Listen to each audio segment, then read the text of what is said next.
Prévôtoises et Prévôtois, rebonjour. Ça claque encore plus que la première fois. Hein.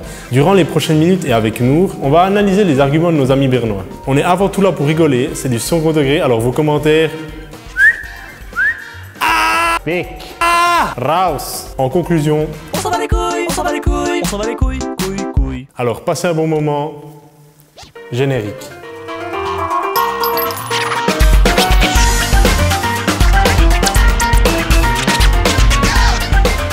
Alors on va commencer par parler de la belle campagne de nos amis pro-bernois et de leur super qualité de dessinateur. Et le deuxième flyer qu'ils ont sorti, quand même bien mieux que le premier, on va leur laisser, qui met en scène le suicide prévôtois. J'ai une question, est-ce que c'est vraiment mieux de rester dans cet arbre, qui n'est déjà pas fleuri, et qui ne nous permet pas de découvrir autre chose, d'aller plus haut ou d'aller plus loin?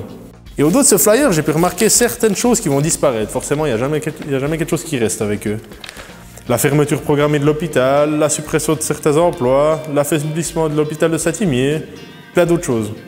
On dirait presque que c'est l'apocalypse.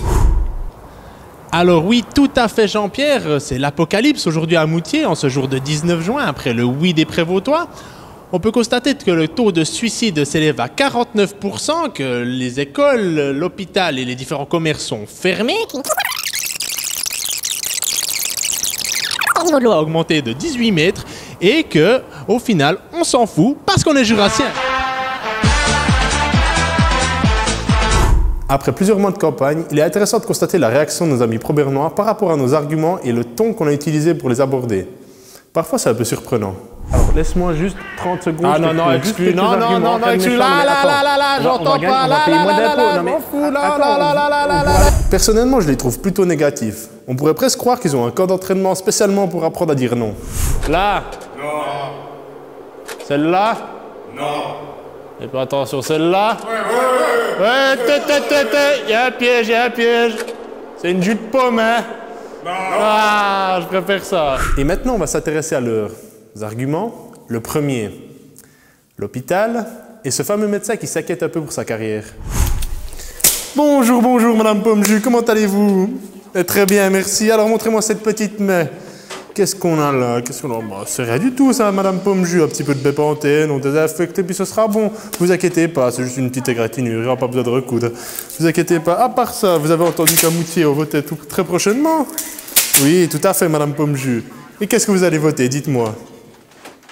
Ah, vous allez voter oui. Ah, oui. Alors, montrez-moi encore une fois votre main.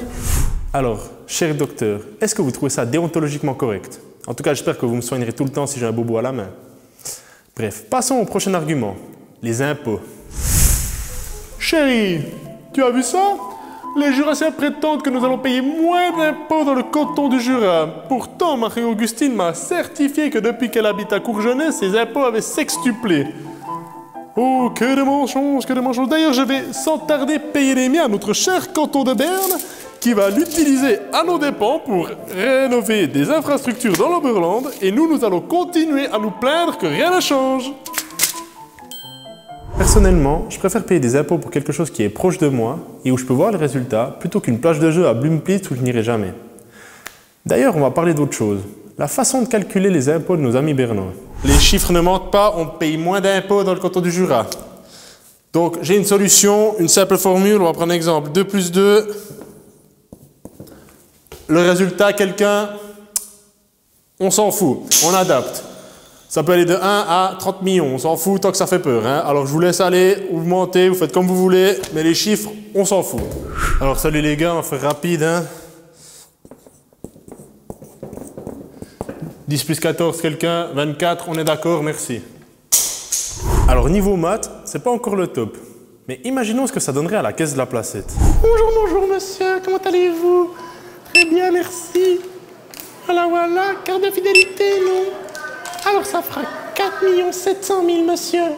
Alors oui, c'est un sujet sensible. Mais où est passé tout cet argent? Et est-ce que Moutier en a vraiment bénéficié au fil des années? L'autre argument qu'ils avancent, c'est que la partie francophone est très bien représentée au Conseil des États. Êtes-vous vraiment sûr de ça? Allez, écoutez, je me sens très bien dans ce Conseil d'État et je n'ai aucun problème avec la barrière linguistique. Hein. Moi et mes collègues, nous nous entendons très bien, nous arrivons à rigoler ensemble. Je veux dire, j'arrive à m'exprimer et mes collègues m'écoutent. D'ailleurs, regardez, il y a mon collègue Hans Salut Hans, comment ça va? Ouf, Speck, du verstehst nicht einmal Deutsch. 5 heures demain? Pas de problème, j'y serai. Tchuss. Ja, gut.